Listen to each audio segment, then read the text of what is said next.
BJP സംസ്ഥാന അധ്യക്ഷൻ കുമ്മനം രാജശേഖരൻ പ്രചരിപ്പിച്ച വീഡിയോ പോലീസ് പരിശോധിക്കും. ദൃശ്യങ്ങളുടെ ആധികാരികത അന്വേഷിക്കാൻ കണ്ണൂർ എസ്.പി.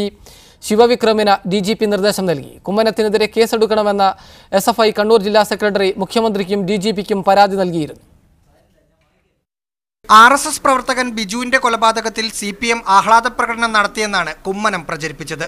ആഹ്ലാദ പ്രകടനത്തിന്റേതെന്ന് അവകാശപ്പെടുന്ന വീഡിയോയും ട്വിറ്ററിലൂടെ പങ്കുവച്ചു.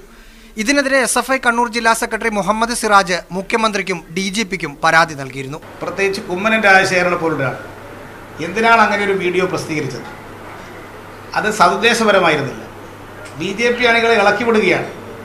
ഇതിന്റെ കൂടി അടിസ്ഥാനത്തിലാണ് നിജസ്ഥിതി പരിശോധിക്കാൻ കണ്ണൂർ SPക്ക് പോലീസ് മേധാവി TP സെൻകുമാർ നിർദ്ദേശം നൽകിയത്. ഈ ബിജു കൊല്ലപ്പെടും എന്ന് പോലീസുകാർക്ക് വളരെ നന്നായിട്ട് അറിയാമായിരുന്നു. അദ്ദേഹത്തിൻ്റെ യാത്രയും ബൈക്കിൽ പോകുന്ന റൂട്ടും എല്ലാം അറിഞ്ഞത് പോലീസിൻ്റെ ഭാഗത്തു നിന്നാണ്. അതിൽ പങ്കെടുത്തിരിക്കുന്നത് CPMൻ്റെ പ്രദേശത്തൊക്കെയുള്ള നേതാക്കന്മാർക്ക് പങ്കുണ്ട് എന്ന് പോലീസ് തന്നെ പറയുന്നു. ഇമാതിരി ഗൗരവമേറിയ ഒരു കാര്യത്തെക്കുറിച്ച് ചർച്ച ചെയ്യേണ്ടതിന് പകരം എനിക്കെതിരെ കേസെടുക്കും എന്ന് പറയുന്നതിൽ എന്താർത്ഥം? കണ്ണൂർ കൊലപാതകം ദേശീയ തലത്തിൽ സജീവ ചർച്ചയായി നിലനിർത്താനാണ് BJPയുടെ നീക്കം. SPയുടെ റിപ്പോർട്ടിനനുസരിച്ചായിരിക്കും കുമ്മനത്തിനെതിരെ കേസെടുക്കണമോ വേണ്ടയോ എന്ന കാര്യത്തിൽ പോലീസ് അന്തിമ തീരുമാനമെടുക്കുക. മീഡിയ 1 തിരുവനന്തപുരം.